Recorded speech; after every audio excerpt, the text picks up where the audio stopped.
got you covered. Petans got you covered. Petans now has the Petans same Institute of Business Studies. We have source attachments, quality training, and that equips skills. So don't worry, if you're home for you don't want to welcome to Petans. At Petans Technical College, we don't just study cars, we understand them.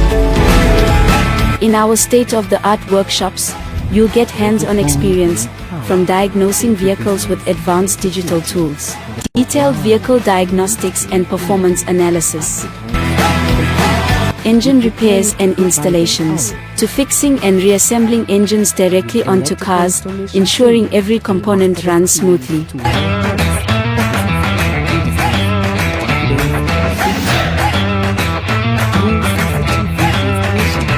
With our expert instructors by your side, you'll master.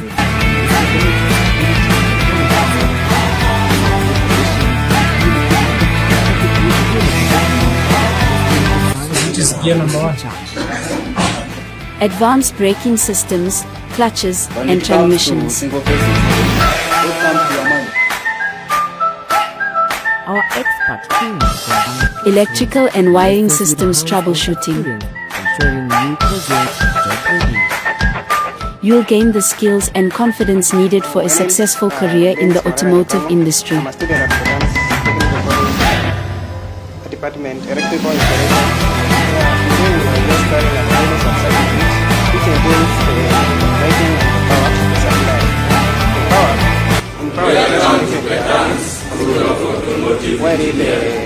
Call us today on 0707490390. Join Petans Technical College today. Got a story to tell, want to uncover truth, spark change, or shape public opinion? At Petans Technical College, our journalism and media studies program trains tomorrow's truth tellers today. At Petans Technical College, we don't just study cars, we understand them. In our state-of-the-art workshops, you'll get hands-on experience, from diagnosing vehicles with advanced digital tools, detailed vehicle diagnostics and performance analysis, engine repairs and installations, to fixing and reassembling engines directly onto cars, ensuring every component runs smoothly.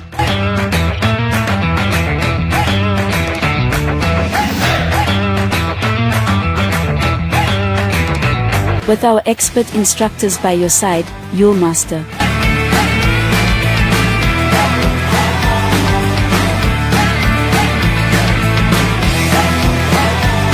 So which is gear number 1. Advanced braking systems, clutches, and transmissions.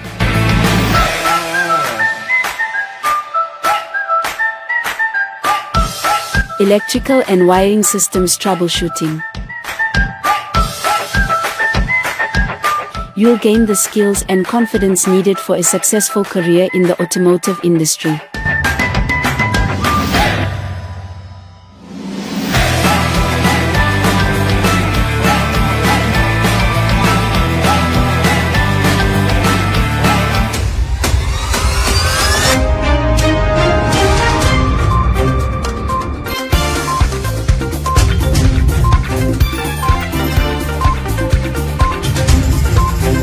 The beginning is the most important part of the work. If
evening to you, our esteemed viewer. Welcome to tonight's edition of Kings TV News, where clarity meets impact and every story matters. We are here to bring you the headlines that shape our nation, the stories that touch our communities, and the updates that keep you informed and inspired. From the corridors of power to the heart of our neighborhoods, we've got you covered. Let's begin with the top stories making way tonight. IEBC CEO Marjan Hussein Marjan resigned amid fraud allegations. Azimio Reborn, former President Uhuru Kenyatta reads ODM back to active politics. And KMPDU issues a 14-day directive as doctor threatened a nationwide strike over poor working conditions. Central Bank of Kenya warns against damaging currency.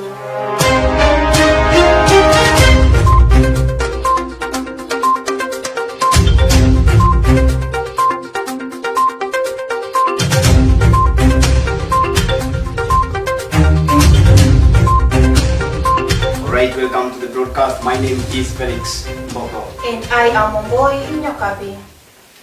In northern eastern Kenya, the land is dry, animals are dying, and families are going hungry. A relentless drought has pushed communities to the brink, leaving thousands in Mandera, Wajir, and Garissa counties desperate for relief. The Kenya Red Cross reports that more than 327,000 people are affected with malnutrition, cases rising sharply among children under the age of 5. Former Deputy President and Democracy for Citizens Party DCP leader Rigathi Gachagua has called on the government to urgently declare the ongoing drought in northeastern Kenya as a national disaster, warning that residents are facing severe hunger, thirst, and lack of medical care. In a strongly worded statement released on Saturday 30th, Gachagua criticized leaders in the region, accusing them of neglecting vulnerable communities and failing in their responsibility to protect lives and livelihoods. He claimed the situation had deteriorated to alarming levels, with livestock dying due to lack of food and water as a sign, he noted, of the worsening humanitarian crisis. Gachagua highlighted the plight of orphans, widows, and the sick, saying many families are going without food and basic healthcare because of what he described as greed and poor governance. He also called on the international community and development partners to provide immediate humanitarian assistance to the affected communities.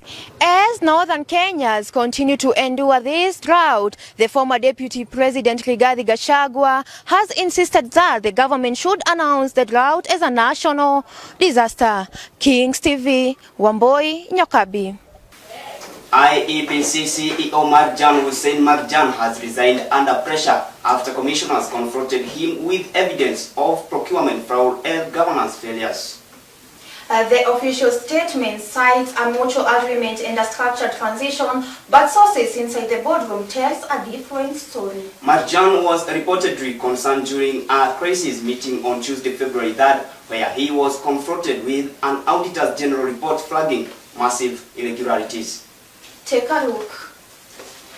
Marjan Hussein Marjan. In a significant shake-up electoral body, Marjan Hussein Marjan has resigned as CEO and Commission Secretary of Independent Electoral and Boundaries Commission (IEBC) on Tuesday, 3rd of February. The commission described his departure as a result of mutual agreement aimed at ensuring a structured transition and maintaining operational continuity during this leadership change. What I communicated yesterday is the correct position, that we've had discussions and we arrived at a mutually agreeable separation in the interest of Marjan has been at the helm of the IEBC since March 2022 after serving in senior positions with the Commission, including Deputy Commission Secretary. During this tenure, he navigated the Secretariat, though when the Commission operated without fully constituted panel of commissioners, a time described by Chairperson Elastus Evekon as critical for institutional stability. Marjan's leadership was credited with maintaining maintaining day-to-day operation, overseeing voter registration drives, coordinating electoral preparation amid challenges circumstances. The issue consideration of the time factor,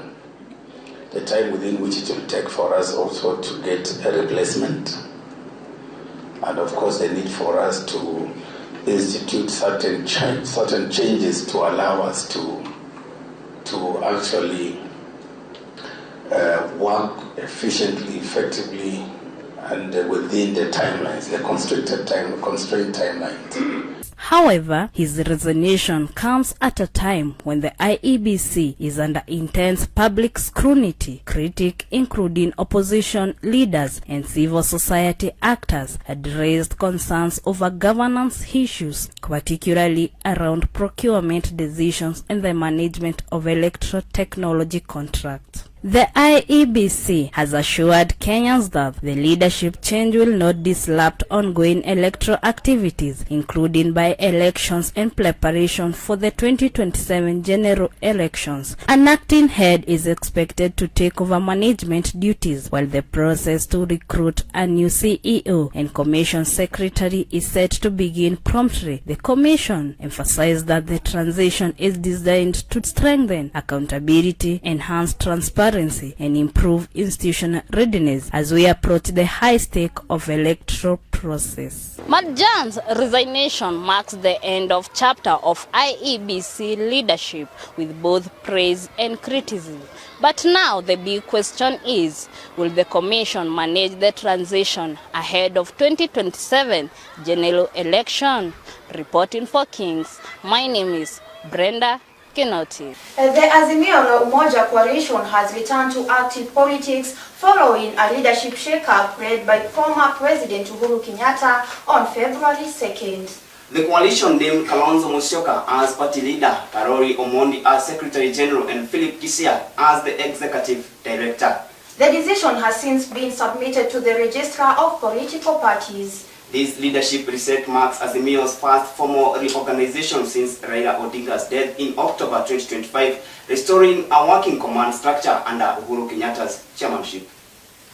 The death of Raila Odinga marked the end of an era, not just for Kenyan politics, but the Azimio la Umoja coalition he founded and led. For years, Raila was the glue that held Azimio together. His political experience, authority, and ability to rally diverse parties gave the coalition both direction and purpose. His passing, however, left a certain vacuum. In the immediate aftermath, Azimio slipped into uncertainty. Planned meetings stalled. Communication from coalition leadership became sporadic. Senior figures issued mixed signals, with some urging patience, where others openly questioned the party future. Behind closed doors, pressure mounted. As week passed, political analysts began to question whether Azimio could survive the post-Raila era, or whether it would slowly fracture under the weight of its international contradictions. It was against this backdrop that the former President Uhuru Kenyatta made his move, bringing together key organs of the party, making a turning point. Uhuru intervention is widely seen as the rescue mission aimed at restoring order, preserving Raila Odinga's legacy, and repositioning the party ahead of the future political contest. Mureso Kalonzo Musyoka, Wiper party leader, was appointed as the party leader of Azimio. Supporters welcomed the move as timely and decisive, and certainly the party has found a new sense of direction. As Uhuru Kenyatta brings back Azimio la Umoja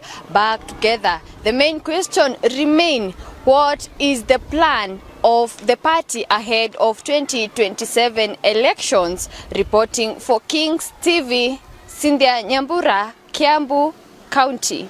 Now we shine a spotlight on Kenya's housing market, where dreams of home ownership have turned into nightmares. Local developers are making millions while ordinary buyers are left cheated, stranded, and homeless. Across Nairobi and Kiambu, families have poured their life savings into off-plan housing projects only to discover empty plots, stalled construction or ghost developers who vanish after collecting the deposits. Kenyans are shocked from the latest real estate scandal, with dozens of home buyers left counting losses after developers failed to deliver on promised houses. The victims, who invested their lives saving in off-plan homes, are now facing financial ruin and emotional distress. According to report, several developers, including Gakuya Real Estate, Suraya Property Group, and Mahiga Homes, have been accused of running off-plan scams, collecting millions of money from unsuspecting buyers. The developers promised luxurious home complete with modern amenities, but the projects were either abandoned or never existed in the first place. A Kenyan living in United States was ruled by a YouTube video dubbed Asali Estate, which Mizizi Africa Home Limited said it was developing in Malaa along Kagudo Road. He paid the full amount, 4.2 million, for 24 units in Asali Estate, a 3-bedroom mansionette, but everything went silent after the payment. The off-plan typically involves developers selling houses before construction begins, collecting deposit and progress payments from the buyers. However, the developers often fail to complete the projects, leaving buyers with nothing but dust and debris. As Kenyans wait for justice, one thing is clear. The real estate should take stricter regulations. Reporting for Kings TV, my name is Moses Panjiko. Now we take our first commercial break. We'll be right back with more news. Petans Technical College is a technical college that trains hands-on skills in courses such as hotel and catering, making you an expert in 4-star and 5-star hotels, automotive engineering, where we train with modern vehicles. We offer training in electrical installation and plumbing, as well as CCTV camera installation. Travel the world through our certified assistant caregiver course. Enroll with us today on our Facebook page or visit us at Kiambu, Petans Plaza, and in all our branches. Call us today on 0707 490 390.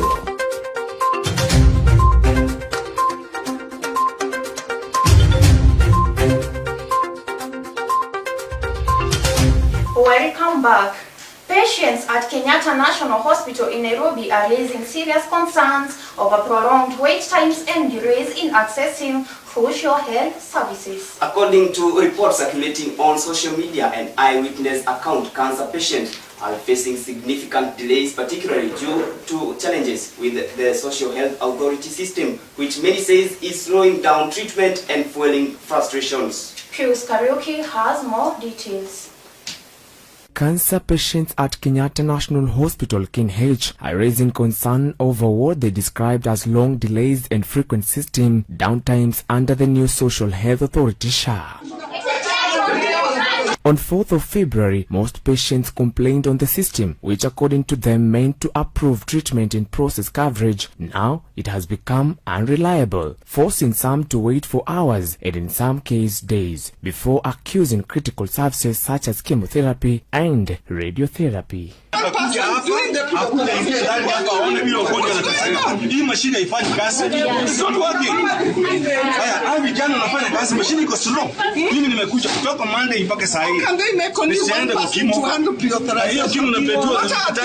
In addition to that, patients says these delays are not just inconvenient but life-threatening, as cancer treatment depends heavily on strict schedules. Many report being turned away or asked to wait as hospital staff struggle with system outages. Some patients have also expressed frustrations over the lack of clear communication, saying they are often left in the dark about when services will resume or whether the treatment has been approved. Mother is supposed to be preparing for chemotherapy on Friday, second session. Up to now, we are being told the system downtime. Every day it is system downtime. People are taking 3-4 days here, coming every day for just simple visualization.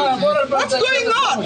Is this a regional hospital for real? The situation comes amid the ongoing transition from National Health Insurance Fund (NHIF) to the Social Health Authority (SHA), a shift that was intended to improve healthcare access but is now facing criticism from patients and advocacy groups. However, the affected patients are now calling on the government and the Ministry of Health to urgently stabilize the SHA system and ensure uninterrupted treatment, warning that further delays could cost lives. The new system challenges under Social Health Authority (SHA) are delaying treatment, raising concerns over disrupted care and patient safety. Pius Kariuki, Kings TV, Nairobi. Thank you, Pius Kariuki. Stay calm. Those are not my words, but Oburu Odinga's words to Deputy President Kithure Kindiki. The message rang out from Kisumu this week as ODM leaders weighed their next political moves. Speaking during the National Opportunities Program, ODM veteran Oburu Odinga poked fun at the Deputy President, insisting the party is not halting to unseat him. Instead, ODM says it is focused on advancing its agenda. Oburu also emphasized that negotiation with UDA could pave the way for a coalition that ensures fair sharing of the national cake. Take a look. Orange Democratic Movement ODM party leader Oburu Odinga has said that the party is not seeking for deputy president seat amid ongoing dialogue within the broad-based leadership pact. Speaking during Nyota Support Business Program in Kisumu on Monday 2nd February, Oburu Odinga poked fun at Deputy President Kithure Kindiki, saying that the talks will not seek to remove him from his position, but this will advance ODM agendas. Deputy President, usifikiria ya kwamba tunataka kiti yako, tunataka kukufukuza. Please, you are our friend, but as we negotiate, we are going to negotiate what our people deserve. According to Oburu's statement, the negotiation they will have with President William Ruto will lead UDA into conversation that will be fair to ensure that everyone will secure their rightful share of the national cake. Oburu insisted that the cooperation between ODM and the government will give ODM a greater leverage and continuity ahead of the general election 2027. Ya kwamba hivi hapo tukiendelea mbele, we are going to talk to UDA, and we are going to lead, and we are going to make sure that we get more than what we have now. However, the critics of the broad-based arrangement government within the ODM are quite a good number of young leaders opposing this direction and want ODM to maintain its independent opposition status. ODM chairperson Gladys Wanga said that they want a fair sharing of resources after discussion between ODM and UDA ahead of 2027 general election. Meanwhile, both party leaders, President William Ruto and Oburu Odinga, slammed the opposition over the unity and development, where they have vowed that coalition between both parties will form the next government ahead of 2027 general election. President William Ruto has declared he's targeting an emphatic victory in the 2027 polls, where he wants to win by a margin of 2 to 3 million votes through a possible coalition with ODM. Reporting for Kings TV, Stephen Kariuki. The High Court has dismissed a bid by 21 former advisors to President William Ruto to suspend a landmark ruling that declared their offices unconstitutional. The advisors have sought to remain in office for 6 months to manage a transition, but the court rejected the application, describing it as legally baseless, unfounded, and barred by the doctrine of res judicata, which prevents litigation of matters already decided. A Kenyan court once again stopped the appointment of advisors, including David D, Moses Kuria, and Edward Kisingani, raising questions about the legality of the appointment and the rule of law. The ruling was made by the High Court of Kenya on 22nd January 2026, which issued fresh orders banning the advisors from assuming or continuing in office until the matter is fully heard and determined. The court ruled that the advisors must stop working immediately, arguing that the appointments raise serious constitutional and legal concerns. This is not the first time the court has intervened. Similar orders have been issued earlier on the same matters. The decision was made recently after weeks of legal arguments from both sides. The court acted after viewing submissions and evidence presented by the petitioners and the government. The petitioners argued that the advisors were appointed without following proper procedures, including parliamentary approval as required by the Constitution. They claimed that the public funds were being used to pay advisors whose positions are not clearly established in law. The court agreed that these issues are serious and must be addressed before the advisors can continue serving. The ruling limits the president's ability to rely on the advisors while the case proceeds. It also emphasizes that the public appointments must comply with the Constitution and existing laws. Legal experts says the decision strengthens judicial independence and sends a message that no arm of government is above the law. Supporters of the ruling have praised the court for protecting public resources and promoting accountability. They argue that the government must be transparent and lawful. On the other hand, some government supporters feel the decision interferes with the executive ability to run government efficiently. The government may choose to appeal the ruling or wait for the final judgment. Until then, the advisors remain barred from office. Reporting for Kings TV, my name is Quilin Wanjiru. Health services in Trans Nzoia County are staring at a possible crisis.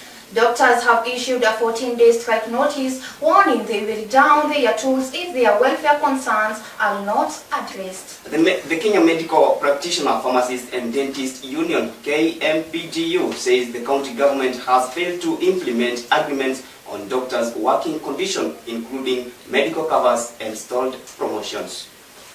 Doctors in Trans Nzoia County have issued a 14-day strike notice warning that they will withdraw their services if the county government fails to address long-standing labor and welfare concerns. The notice was given out by the Kenya Medical Practitioners, Pharmacists and Dentists Union, KMPDU, citing lack of functional media cover, stalled promotion and failure to implement agreed employment terms for doctors working in the county. KMPDU Secretary General Dr. Daji Atela said issues has persisted despite repeated engagements with the county administration, accusing officials of making promises without implementation. Daji Atela noted that the union remains open to dialogue but insists that any negotiations must be time-bound and result in concrete action. The union also remarked that if the issues will not be fully resolved within 14 days, doctors will withdraw their services and start a strike at midnight on February 17. The planned strike could significantly disrupt healthcare services across Trans Nzoia County, affecting public hospitals and health centers that rely heavily on doctors employed by the county government. Reporting for Kings TV,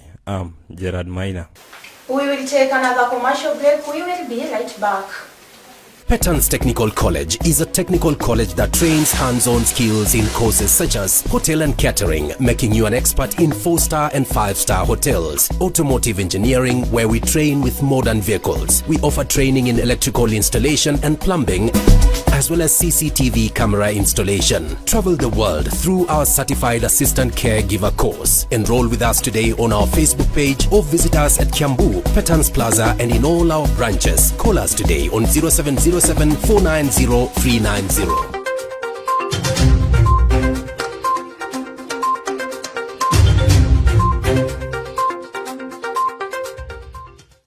Welcome back. The Central Bank of Kenya has warned the public against using banknotes to make fraud-like bouquets and decoration, a trend gaining popularity across East African nations. According to the CBK, the notes are often folded, rolled, ruled, stapled, pinned, or otherwise damaged, compromising their integrity. However, the bank has clarified it is not opposed to cash being used as gift, urging people to find alternative methods that do not damage banknotes. David Jenga has more details. As Valentine's Day approaches, the Central Bank of Kenya has warned Kenyans against using banknotes to create decorative bouquets, citing damage to the currency and potential legal consequences. The practice, popularized by celebrities and social media influencers, involves folding, rolling, or stapling banknotes into floral arrangements.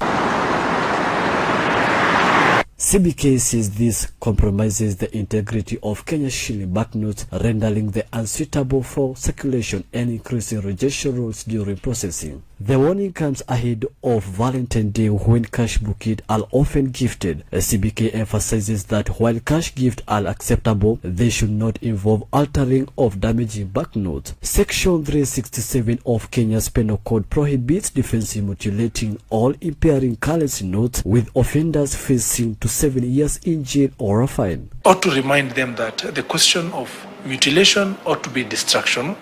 The question of defacement must be about destroying how that particular note looks like, and all that has to be intentional. CBK said that stapled money is affecting equipment such as automated teller machine and cash counting machine. CBK added that cash bouquets had also led more notes being rejected and unnecessary costs for both the public and the bank to replace the currency. However, the bank said it is not opposed to cash being used as gift and asked people to find other options of doing so that does not have any damage to the banknotes.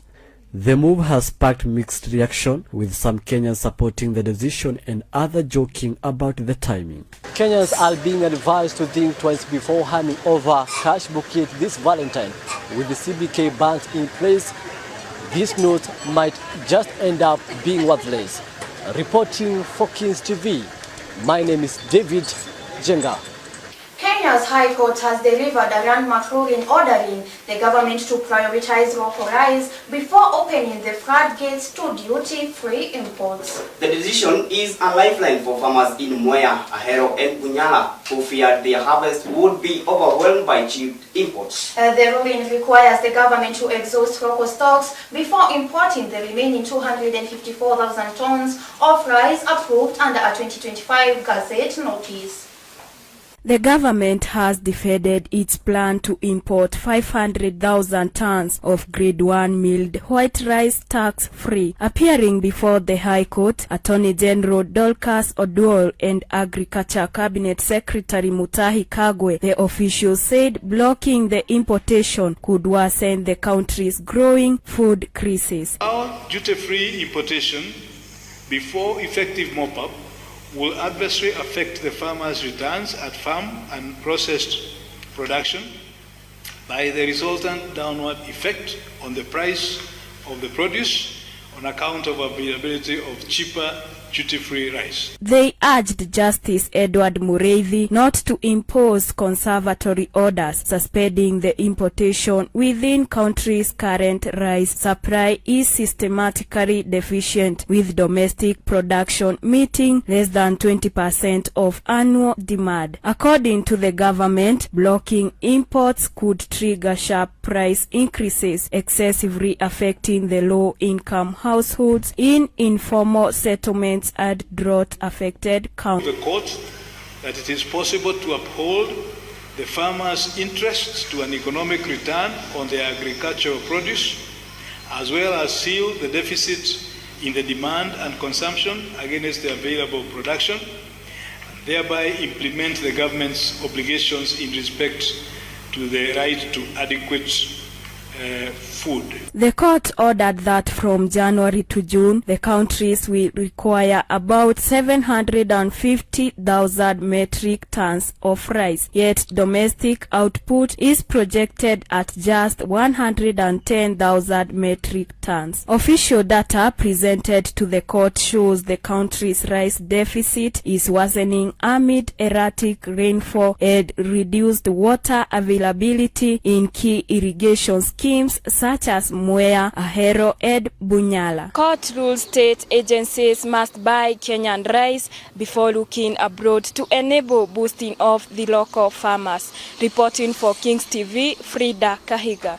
Kenyan musician and activist B.S. Kaveru has completed a 4-day walk from Kitui to Nairobi, rallying Kenyans to unite against cancer. His journey ended with a symbolic message to President William Ruto. Beyond the envelope, it was the spirit of unity that stood out as communities joined him step by step, proving that when Kenyans walk together, they walk stronger. From those to reality, Eric Mwenzi, famously known as BS Kaviro, began his walk of roughly 170 kilometers from Kitui to Nairobi to campaign against cancer. On Saturday, 31st January 2026 marked day one of the journey to State House with a powerful message for the nation. The 4-day walk from Kitui to Nairobi was not a protest but a symbolic mission to raise cancer awareness and press government to declare cancer as a national disaster, demanding accessible treatment and support for cancer patients and families struggling with the illness. That is why I'm calling the President of the Republic of this nation to declare cancer as a national disaster. Through a long journey under the hot sun, Kaviro carried a large envelope addressed to President William Ruto, representing the cries of thousands of people affected by cancer across the country, a disease that has become a threat to everyone pressing health challenges.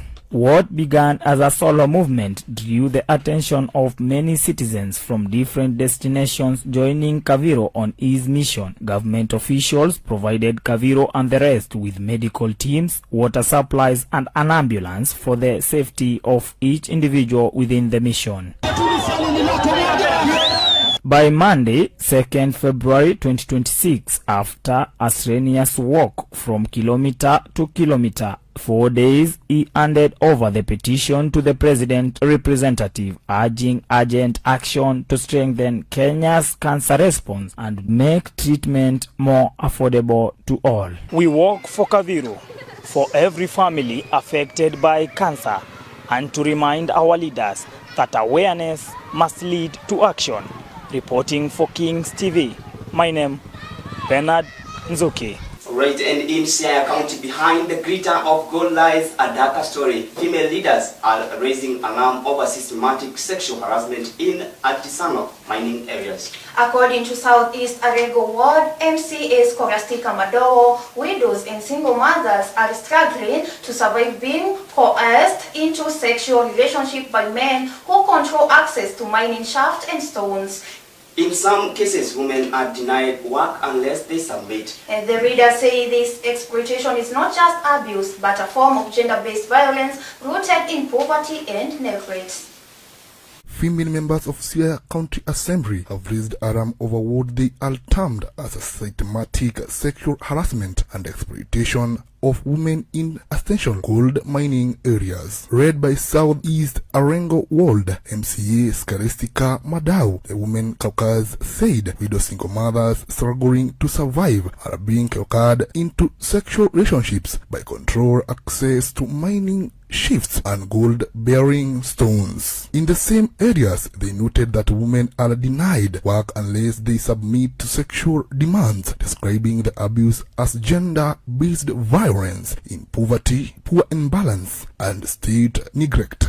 The registrators condemned the normalization of exploitation under cues of culture or poverty, insisting what happening in mining communities must be recognized as sexual violence. They called on the Siaya County government to acknowledge the crisis, establish gender protection, female workers, provide survival constant, report and support services. The national level, they urged the government to regulate artisanal mining, enforce sexual emphasis, role and integrate women safety into policies. Role emphasizes agencies were also challenged to safety and influence that increases protection in mining hotspots. The women leaders stress that the exploitation of women in mining communities is not just a women issue but human rights crisis. They pledge to use legislative and advocacy tools to expose abuse and demand accountability. Reporting for Kings TV, James Kibudhu. Now we take another short commercial break. We'll be right back with health news.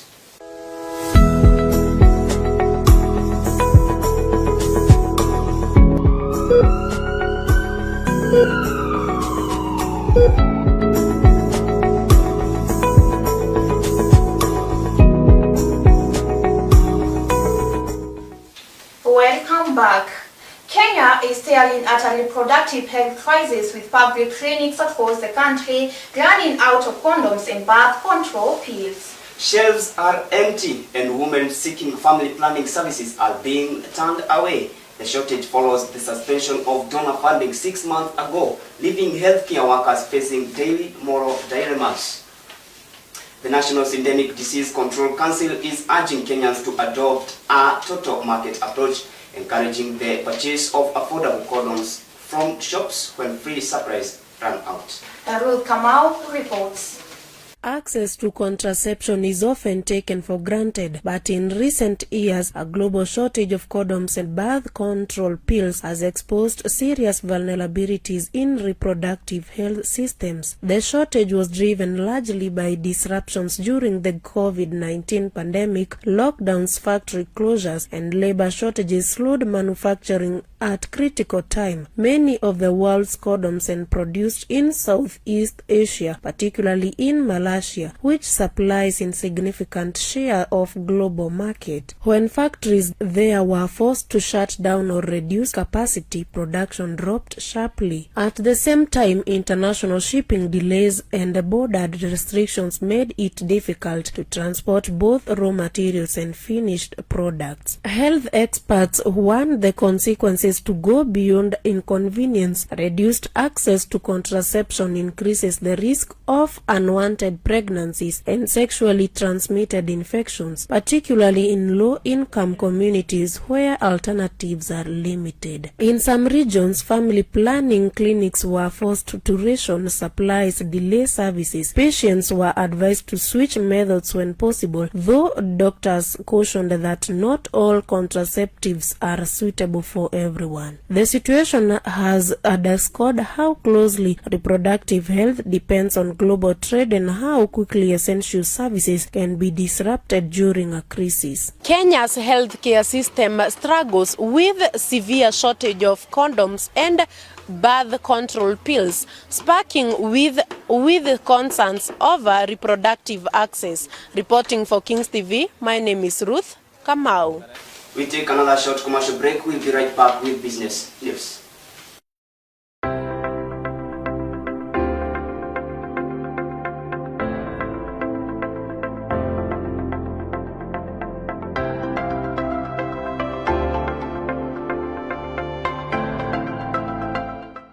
Welcome back. The Kenyan government is currently holding public participation forums across counties to gather citizen input on its plan to sell 15% of its Safaricom stake to Vodacom, aiming to raise approximately 240 billion Kenya shillings. Residents in Nyeri, Machakos and other counties have raised concern over transparency, data protection, national security and the broader economic impact of the divestiture. Jane Gedi reports.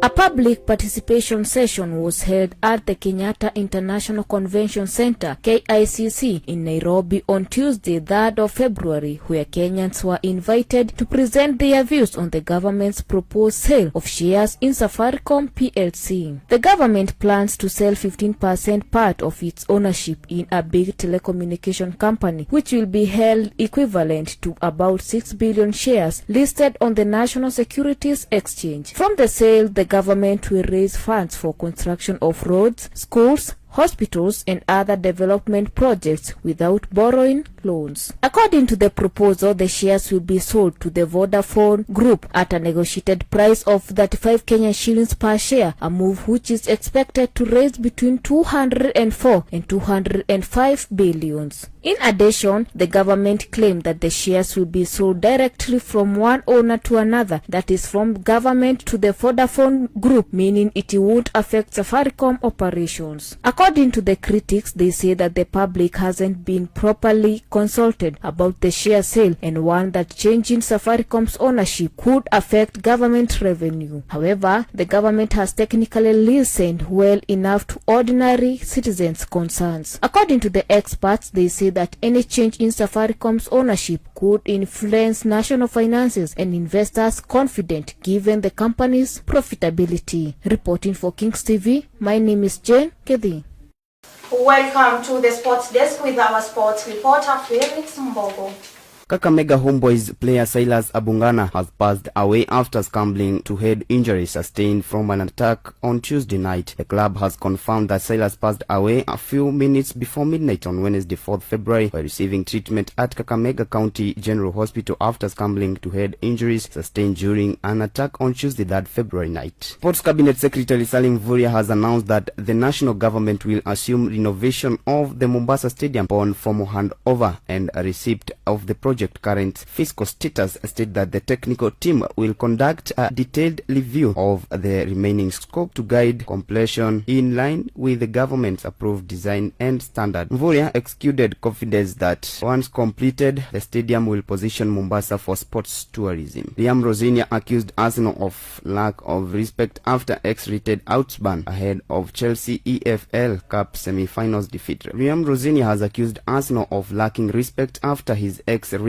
outburst ahead of Chelsea EFL Cup semi-final defeat to the Gunners. The new Blue Boys was filmed screaming expletive at the Gunners player as they encroached into the Blues half during their respective homes. From the sports desk, my name is Felix Bogo. Now that marks the end of our news bulletin tonight. Thank you for keeping us company. Remember to follow us on our social media platforms. Facebook, it's Kings TV. YouTube, Kings Fraternity. TikTok, Kings TV _13. My name is Omboino Kabi. And my name is Felix Bogo. Have a good night.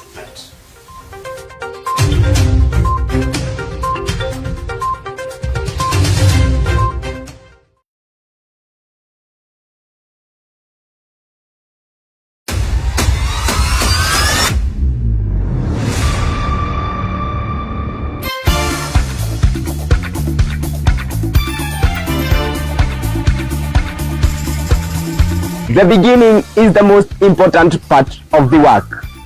If all you can do is scroll, then start scrolling. This new year, we've got new beginning. Introducing the star-studded anchors and reporters as we mark the beginning of new faces and journey full of humble beginning. As we embark to start this new journey, we promise to walk with you. We also promise to strengthen this bond by always facing the interest of you, our viewer, promising punctual, timely and comprehensive coverage, as well as to seek to find solutions to problems solving our precious community.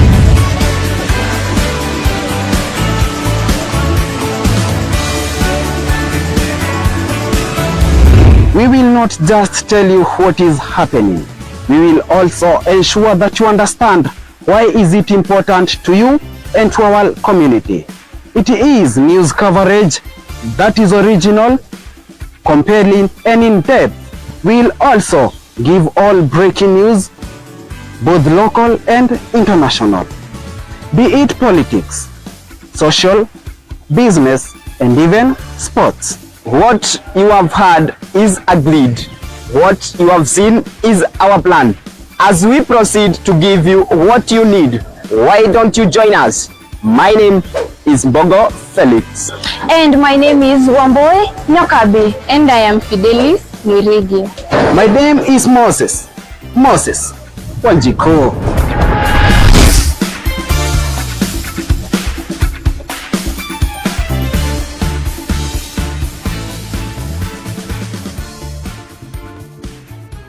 Got a story to tell? Want to uncover truth, spark change, or shape public opinion? At Petan's Technical College, our Journalism and Media Studies program trains tomorrow's truth tellers today. Learn reporting, broadcasting, digital media, and more from the people who live it every day. Your media career starts here. Petan's Technical College, Journalism and Media Studies, where stories begin.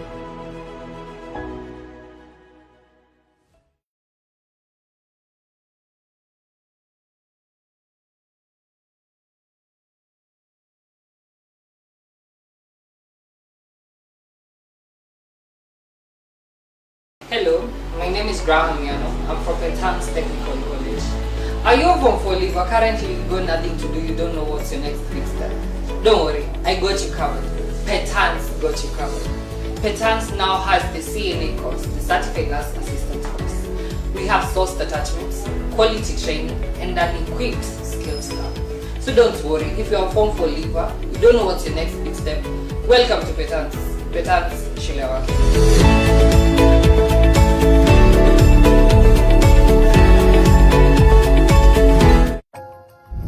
Every home needs power, every business needs security, and our world needs clean energy. At Petans Technical College, we prepare you to provide them all. With electrical installation training, you will master the skills to wire homes, offices, and industries with confidence and safety. Through CCTV installation, we equip you with the knowledge to protect communities and businesses using the latest security technologies. And with solar installation, we will be at the heart of the green energy movement, harnessing the sun to power the future. When it comes to single-phase installation, what comes to your mind? Our expert trainers combine classrooms, lessons with hands-on experience, ensuring you graduate job-ready. My name's Dennis Morara Nyakango. I'm a student at Petans Technical College, Department Electrical Installation. Yeah, today we were just carrying a final sub-circuit which entails the lighting and the power supply. The power is just connected in a radio connectivity, while lighting connectivity is just each switch controls each ramp independently. Join Petans Technical College today. Build skills, secure futures, light the world. Petans Institute of Business Studies.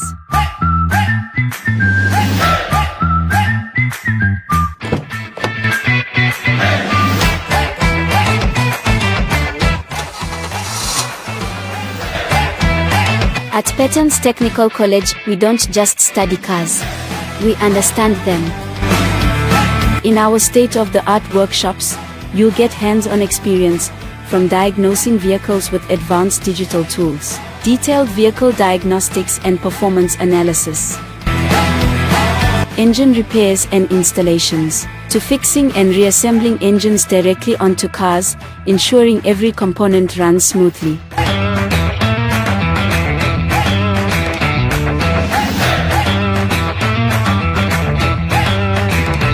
With our expert instructors by your side, you'll master.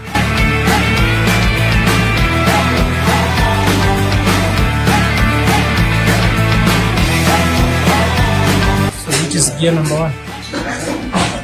Advanced braking systems, clutches, and transmissions.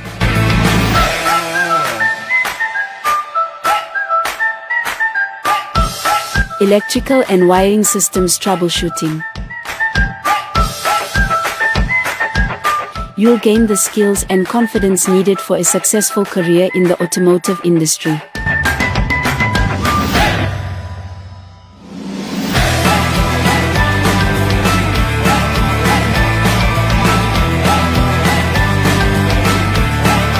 Got a story to tell? Want to uncover truth, spark change, or shape public opinion? At Petans Technical College, our journalism and media studies program trains tomorrow's truth tellers today. Learn reporting, broadcasting, digital media, and more from the people who live it every day. Your media career starts here. Petans Technical College, journalism and media studies, where stories begin.